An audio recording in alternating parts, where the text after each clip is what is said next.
Castlevania Nocturne's finally out after 2 years, I believe, of waiting for more. Season 4 aired back in 2021. We've been over 2 years without more Castlevania, but then again, that's kind of not a long time. This review is going to have spoilers, by the way. I'm just going to talk about everything, so if you're watching this, I'm assuming you already watched it and you're curious about my opinion. From here on out, spoiler warning. Generally, among the Castlevania fan base, the reception for the original series has been kind of mixed. Some people want it to be exactly like the games, others love the changes. Some wanted a very direct adaptation of Dracula's curse, others wanted something in between. Where I stand, I think it's kind of boring if you just directly copy and paste the story from the games, so I like when they change things and mix them up, as long as it still retains the spirit of the original material. And I think overall the Castlevania Netflix series has succeeded in doing that. Castlevania Nocturne does that again. It used the video game universe and characters to tell an original story, making a very loose adaptation of what we already know. Let me make something very clear. If you want this show to be that, or that, or if you have problems with this becoming this, you're gonna hate this show. It's not for you.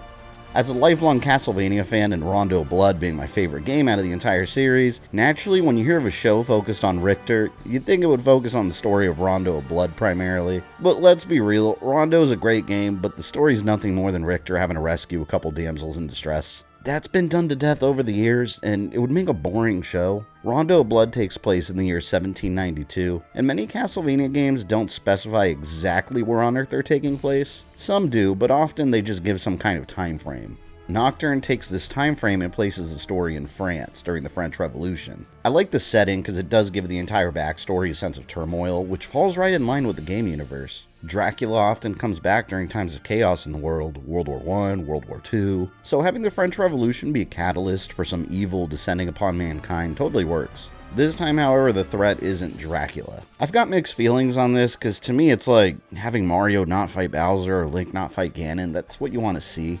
But then again, you've had characters like Wart, you've had Vati, where the standard main villain isn't part of the story, enemies that aren't the usual suspects. And to be fair, Castlevania lore is filled with other characters besides Dracula. And this is where the Netflix series has always excelled. It elevates obscure characters and characters with tiny roles. Like Carmilla in the first show is a great example. Instead of random boss character that sometimes appears like a mask, she's got a whole fleshed out story and motivations of her own. And that's what Nocturne does very well. It takes these side characters and pushes them to the front lines. Puts the spotlight on them. Oddly enough, Nocturne takes more inspiration from Castlevania Bloodlines than it does Rondo of Blood. The main villain is this mysterious Russian vampire countess that's claiming to be some kind of vampire messiah promising to plunge the world into darkness. Her name is Elizabeth Bathory, also known as Elizabeth Bartley in the Castlevania games. Both of them are inspired by the real-life supposed serial killer of the same name that was accused of murdering tons of young girls and drinking their blood.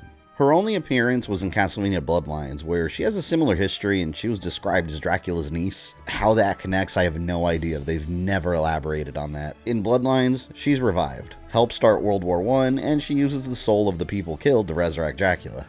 As the main villain in Nocturne, no relation to Dracula is even mentioned, but she is used to open a whole new door to another aspect of Castlevania lore that people tend to forget about. Castlevania isn't just a story about vampire threats. If it were, there wouldn't be Medusa heads that are straight out of Greek mythology and Egyptian mummies running around. That's not from vampire lore. In Castlevania, especially in the series, the ancient world was a world of several gods and monsters from various dimensions. Trevor even alluded to that in the first show when he was talking about death. He's actually death. I mean, this is what death looks like? Just people from an earlier time trying to understand what they were seeing. With Elizabeth, the Egyptian side of things comes into play front and center. She claims to have drunk the blood of the Egyptian god Sekhmet, and she's the vehicle for Sekhmet's return. This is what I mean by elevating characters. They took some side character from one game, took another aspect of Castlevania that isn't focused on much, and we have a new huge threat to the world. And another character from Castlevania Bloodlines is the evil sorceress Droltes Wentes. In the game, she was depicted as a decrepit old lady that taught Elizabeth dark magic and resurrected her 300 years later in order to bring back Dracula. While she's also a Nocturne but repurposed as a mostly original character, she still does retain a close connection to Elizabeth and is still working to clear the path for her ascension, just like how she was clearing the path for Dracula in the game. There's not much to her in Bloodlines besides being an evil witch that you fight at the end in a boss battle. In the Netflix series, I love her updated character design. She looks super cool, especially when she transforms. She has this glowing pink hair and big wings. She almost looks like a succubus here. She's one of the most bloodthirsty and sadistic villains the series spawned. She's evil, she knows it, and she enjoys it.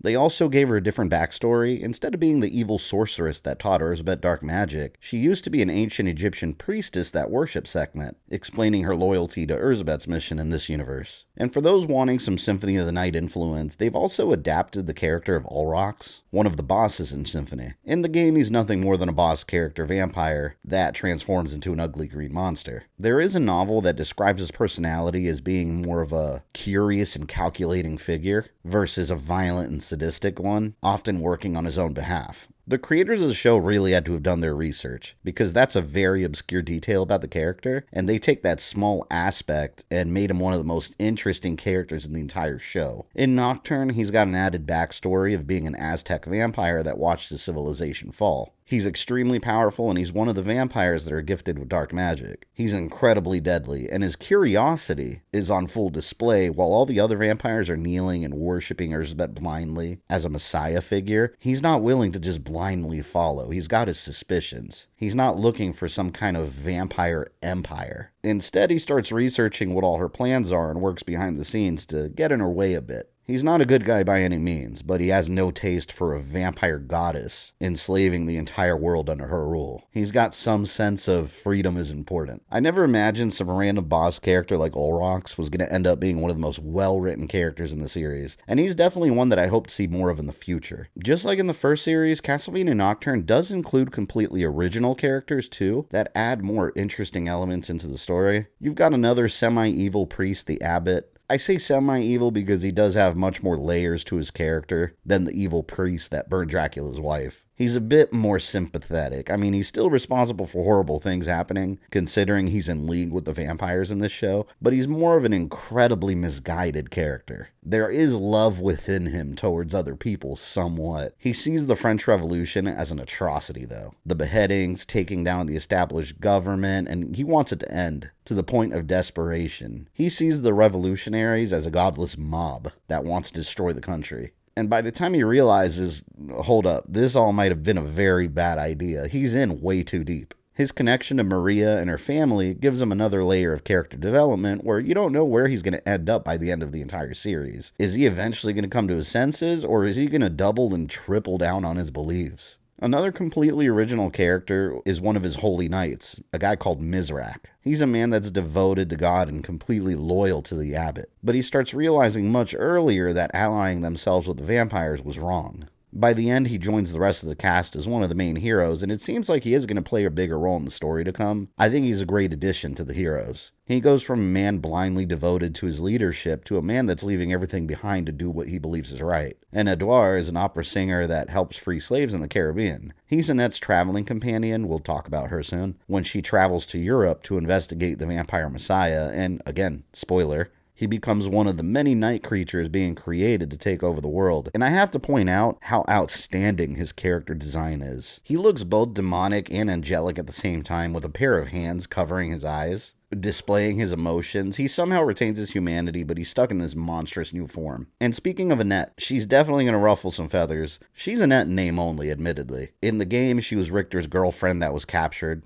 Damsel in distress, nothing more. She's not even in Symphony of the Night. In Nocturne, Richter and Annette do share small moments that hint at a future relationship between the two, but if you're not a fan of changing characters, you're going to hate her. I think, much like Isaac in the first series, that this version of Annette is a massive improvement over what they originally had to work with. Aside from being the girl that gets captured, she gets this deep backstory of being a runaway slave, descended from a strong bloodline of African deities. Again, further exploring the mystical side of Castlevania. So she's got this ability to control metallic objects and rock. She's investigating in Europe from a prophecy told to her about Erzsebet's quest to spread darkness over the entire world. She kicks ass in combat, and she's well written, so this drastic change to me is completely welcome. Damsels in distress, they're boring. Annette is not that. This Annette is the opposite of that. And unfortunately, I can't make fun of Maria's powers anymore. I always poke fun at Maria because I always thought it was hilarious how this evil vampire lord Dracula could be defeated by a little girl that throws magical birds. But man, they did a great job displaying her powers in Nocturne. These animals she controls tears enemies apart. Her little magic birds swarm around vampires, they scratch and they tear their eyes out, cut them up. It is brutal and gory, and she has an emotional connection to them.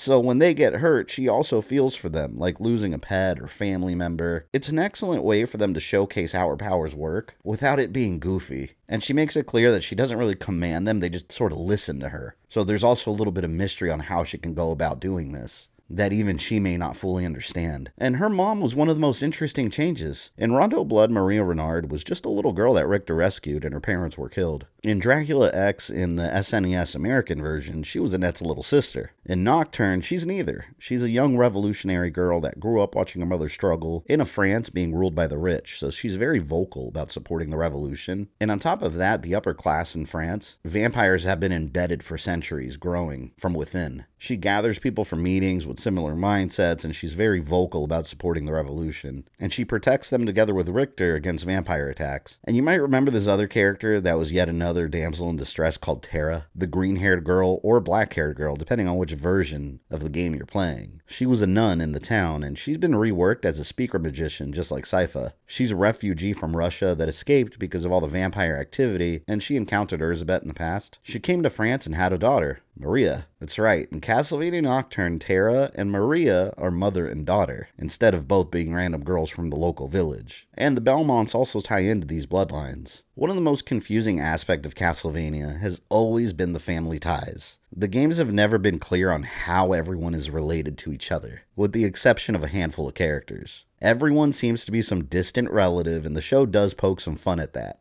I came to this country when I was 10, knowing absolutely nobody, and if it wasn't for Auntie Tara, who isn't really my auntie, more some sort of third cousin 1,000 times removed, we had a fucking deal. Richter lives with Tara and Maria, and he considers them like a mother and sister to him. Usually when people think of family, they think of a straight line. Grandfather, father, son. But they tend to forget about uncle, sister, cousins, second cousins, etc. Extended family. If you look at how genealogy works, families are never-ending branching bloodlines. I feel like I'm saying bloodlines a lot. Tara and Maria are related to the Belmonts in this way. So far in the series, we know the direct descendants of Trevor and Sypha are Julia Belmont, an original Belmont created for the show that was Richter's mother, and Richter Belmont. So there's a gap right there. If Julia is Richter's mother, who is her parent? And here's another enormous fat spoiler warning. There's a surprise appearance from another Belmont. I'm Just. Zeus too! Just Belmont. Your grandfather.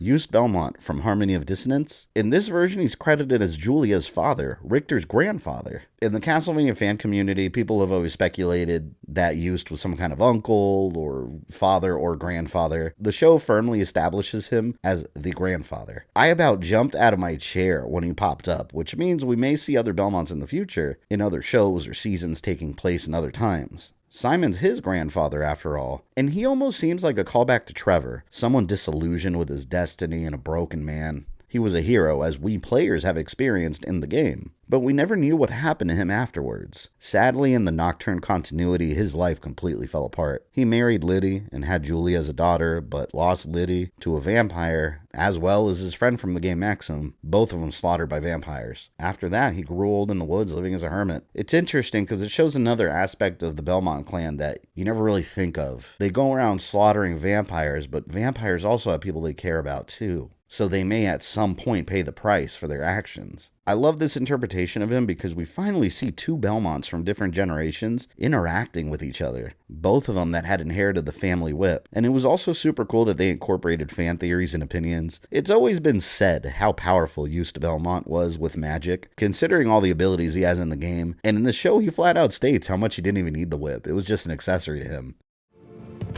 I was the most powerful magician the Belmont line ever produced. Barely needed the whip. I could roast a whole nest of them with a burst of flame. It really highlights how the Belnades bloodline changed the Belmonts. By fusing both families together, they created descendants with incredible potential for magic. I'm hoping this is a sign of things to come. We get Belmonts introduced past their time, then we go back and experience their stories in future seasons or shows. I want to see him as a young man being trained by an older Simon Belmont, and from there you can even go back further and tell Simon's story. There's so much potential here just waiting to be explored. And how can we forget the most important character, the main one in the show, Richter Belmont. For those that don't know, he's also my favorite Belmont in the games. I think in the show, he's hard to judge fully at this point in time, because they clearly set him up to have a vast amount of character growth. This is only Season 1. Let's remember Season 1 Trevor versus series finale Trevor. They were practically two different characters by the time we reached that last episode. But I do like where we're starting off with Richter. In the games, you don't really know much about him besides some basic character traits. He's young, he's cocky, he's mighty. Those traits are all here.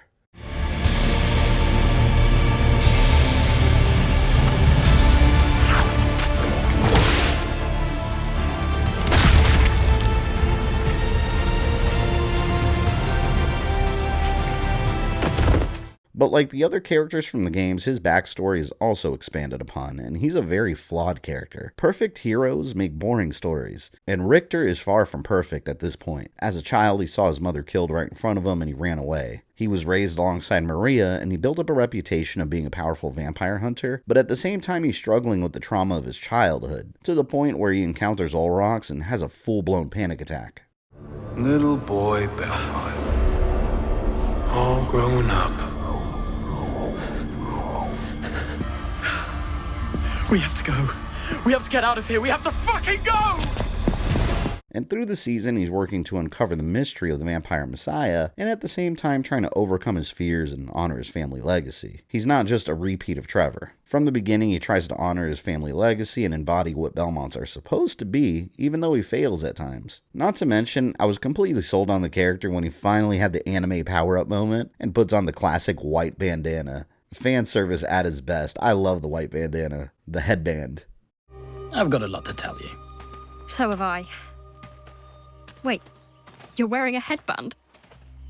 I feel like he's a character that people are going to be mixed on, though. Either love him or have issues with him, because with these Castlevania characters, with their in-game basic character backgrounds, fans tend to create their own version of who they are in their head. I know I have. And sometimes that is going to clash with a fully written character and adaptation in a different form of media. Nocturne Richter was interesting enough for me to want to follow his continued growth. It was hard to think of any criticisms for the show because so much of it was so well done, especially the animation and the imagery. Like when Richter's mom's killed, the camera pans slowly over her body, her arms spread out like she's on a cross, and the blood pool behind her almost forms a blood moon. There's so much purposefully done imagery throughout the show that could easily be a piece of art. The more these creators work on this show, the better they get, and the parallels acting like homages to previous moments are epic. Like when Sypha burned a vampire with her hand in the original show, Richter does that exact same move, reminding the viewer that the Belnades clan was equally important to the Belmonts. They have the same skill set. And Richter also fights like Sypha, using fire and ice to block attacks and hit. My one criticism of the show, and I felt this way about the first series, was that some of the dialogue does fall a little bit flat when they're trying to be sort of edgy and modern. I think that does need some improvement. One example is this moment. There's something you forgot about Belmonts. I was going to say something witty and cutting and brutal before I finished you off. But fuck it. Richter could have said something epic about the Belmont bloodline, and it just turns into a fuck it comment. It falls kind of flat. I think that was a missed opportunity to have a better line in there. But it's a nitpick. Overall, the show is a fantastic reimagining of this era in Castlevania, and I'm really excited to see more of it. It did leave me with many questions, like the Dracula situation at the end of the first series, completely unexplained or acknowledged at this point in time. But there is more story coming in the future. We are eventually getting a season 2. It's confirmed. It's been revealed as a work in progress. We get glimpses of Alucard and Maria sitting together, used visiting Lydia's grave. With just this tease, it's clear that they're world building. They're going to go further and deeper into these stories and flesh out these characters, and they did not rush to tie it all up in one season. It's going to be a slow burn, and I love that. The story still has a long way to go. But with season 1, it does stand as a worthy follow-up series to the original without turning into a cash grab side story. It's great, and I fully recommend it. I would love to hear your thoughts in the comment section below, though. What did you like? What didn't you like? What are some of your criticisms? Let me know down below. And that's the review.